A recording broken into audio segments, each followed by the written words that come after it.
Maharashtra repeat होतंय बिहारमध्ये, त्यावेळेला मुख्यमंत्री पदावरून जो वाद सुरू झालेला आहे आता, जे जेडीयूचं ट्विट आहे जे मी वाचून दाखवलं, तुम्हाला काय वाटतंय एकनाथ शिंदेची जी परिस्थिती झाली महाराष्ट्रामध्ये तशी परिस्थिती होण्याची शक्यता तरी वाटते का? कारण तिथं जेडीयू स्ट्रॉंग आहे.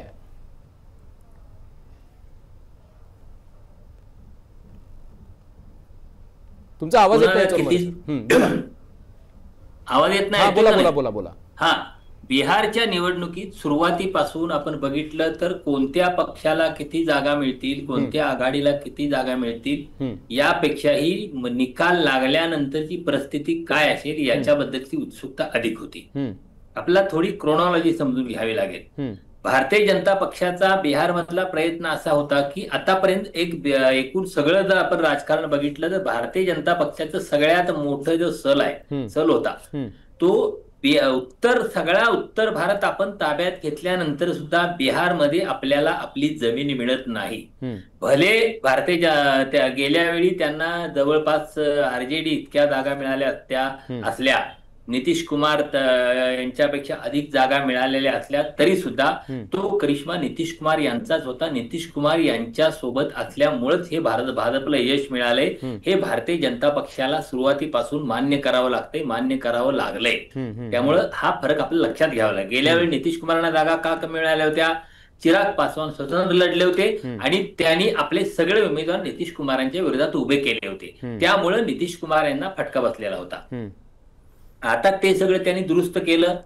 आपल्याला आठवत असेल अमित शहा पटण्यामध्ये गेल्यानंतर त्याने एक पत्रकार परिषदेत विधान केलं. त्यांना प्रश्न विचारला की निवडणुकीनंतर मुख्यमंत्री कोण असेल, तर अमित शहा म्हणाले की अरे मुख्यमंत्री ठरणारा मी कोण आहे, निवडून येणारे आमदार मुख्यमंत्री ठरवतील. ठीक.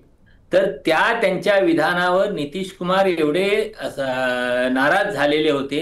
अमित शहा यांना त्यांच्या घरी जावं लागलं. घरी गेल्यानंतर नितीश कुमारांनी 15 मिनिटात त्यांची बोलवण केली आणि त्यानंतर अमित शहाना 1-2 दिवसातच जाहीर करावं लागलं की नितीश कुमार यांच्या नेतृत्वाखाली आम्ही निवडणुका लढवतोय आणि नितीश कुमार हेच मुख्यमंत्री असतील.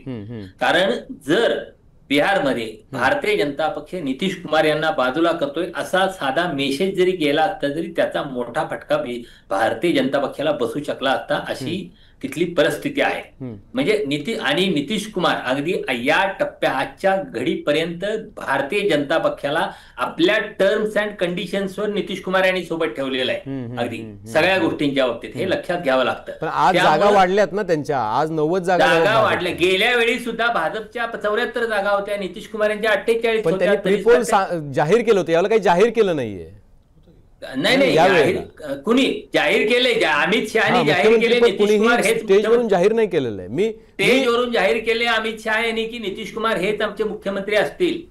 नेतृत्वात म्हटलंय मी, तो बाईट ऐकला म्हणून नंतर आधी म्हटलंय त्यांनी, नंतर त्यांनी दुरुस्त केले, जाहीर केले. अमित शहानी दुरुस्त केलेलं आहे नंतरच्या काळात. बट ठीक आहे, तरी सुद्धा रविशंकर प्रसाद हे आज दावा करतात, म्हणजे आता आपण जेव्हा चर्चा करतोय चोरमारे सर, त्यावेळेला रविशंकर प्रसाद दावा करतायत की भाजपची इच्छा आहे त्यांचा मुख्यमंत्री बसवण्याची.